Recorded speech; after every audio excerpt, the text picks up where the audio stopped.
কাতার বিশ্বকাপ বাছাই পর্বে তপু বর্মনের দুর্দান্ত গোলে আফগানিস্তানের সঙ্গে 1-1 গোলে ড্র করেছে বাংলাদেশ। প্রথমার্ধে আফগানিস্তানের সঙ্গে সমানতালে লড়াই করা বাংলাদেশ দ্বিতীয়ার্ধের শুরুতেই হোঁচট খায়। তবে বাংলাদেশি ফুটবল প্রেমীদের হতাশ করেননি তপু বর্মন।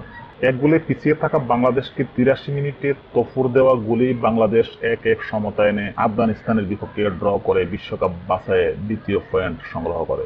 এর আগে ড্র হওয়া ম্যাচের স্কোরলাইনও ছিল 1-1, সেটা ছিল ভারতের বিরুদ্ধে সল্টলেক স্টেডিয়ামে।